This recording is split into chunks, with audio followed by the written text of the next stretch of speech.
Viewers, இன்னைக்கு இந்த வீடியோல மகா சிவராத்திரியை பத்தி தான் பார்க்க போறோம். அதுக்கு முன்னாடி நம்ம சேனலை சப்ஸ்கிரைப் பண்ணாதவங்க சப்ஸ்கிரைப் பண்ணிக்கோங்க, சப்ஸ்கிரைப் பண்ணவங்க ஷேர் பண்ணிக்கோங்க. வாங்க இப்போ மெகா சிவராத்திரிக்குள்ள போவோம். ஒவ்வொரு மாதமும் சிவராத்திரி வந்தாலும் இந்த மாசி மாதம் வர்ற சிவராத்திரிக்குன்னு ஒரு சிறப்பு இருக்கு. குலதெய்வ வழிபாடாகவும் இதை கொண்டாடுறாங்க. சொந்தக்காரங்கள்லாம் ஒன்னா கூடி வழிபாடு, அன்னதானம், கலகலப்புன்னு அந்த நாளே செமையா இருக்கும். இந்த வழிபாட்டுக்காக நம்ம வீட்டு பெரியவங்கெல்லாம் செமையா ஆக்டிவ் ஆயிடுவாங்க.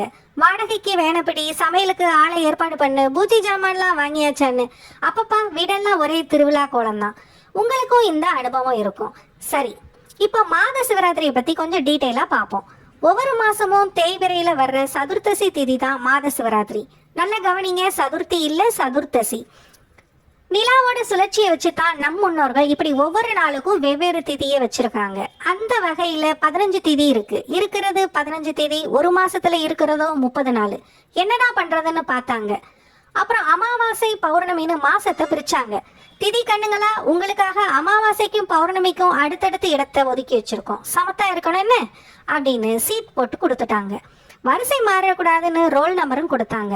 இதுல அமாவாசைக்கு பின்னாடி வர்றது வளர்பிறை திதி, பௌர்ணமிக்கு பிறகு வர்றது தேய்பிறை திதி.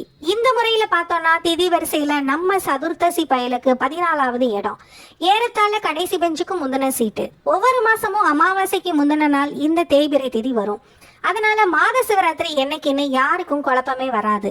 காலண்டர்ல கருப்பு வட்டத்தை பார்த்துட்டு டக்குன்னு முந்தின தேதியை சொல்லிடலாம். கடைசி பெஞ்சினாலே கில்லாடியா தான் இருப்பானுங்க போல இருக்கு. சரி, இப்ப நம்ம மகா சிவராத்திரிக்கு வருவோம். மாசி மாசத்துல வர்ற தேய்பிறை சதுர்த்தசி திதி தான் மெகா சிவராத்திரி. சிவ வழிபாடுகள்ல இது ஒரு முக்கியமான அம்சமாகும். சிவன் பார்வதி கல்யாணம் மாசி மாத தேய்பிறை சதுர்த்தசி திதியில நடந்தனால இத மகா சிவராத்திரின்னு சொல்றாங்க. மாத சிவராத்திரியை தவறவிட்டாலும் இந்த மெகா வழிபாட்டுல கலந்துகிட்டா விடுபட்ட பலன்கள் அனைத்தும் கிடைக்குங்கிறது நம்பிக்கை. இது ஒரு இரவு நேர வழிபாடு. இதுல 4 கால பூஜை நடக்கும். ஒவ்வொரு பூஜையும் முடிய 3 மணி நேரம் ஆகும். விரதம் இருந்து சிவராத்திரி வழிபாட்டில் கலந்துக்கிட்டா தீராத பிரச்சனை எல்லாம் தீருங்கிறது நம்பிக்கை.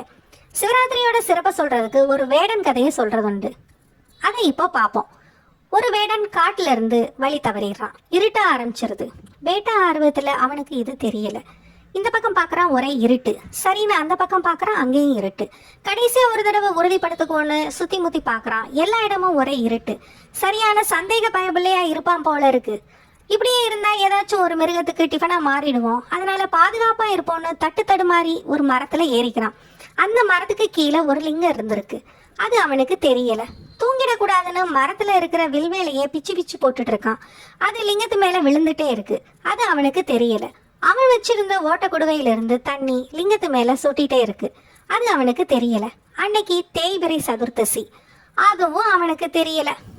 காட்டுல வழிபாடு இல்லாம இருந்த லிங்கம் அது. மனமகிழ்ந்த பரம்பொருள் அவன் முன்னாடி ஒளிப்பிளம்பா தோன்றாரு. வேடனுக்கு மோட்சம் அளிக்கிறாரு. தெரியாம செஞ்ச பூஜைக்கே சிவதரிசம் கிடைக்குதுன்னா உருகி வழிபட்டா கேட்கவா வேணும்? கண்டிப்பா இந்த மகா சிவராத்திரியை கொண்டாட்டமா வழிபடுங்க.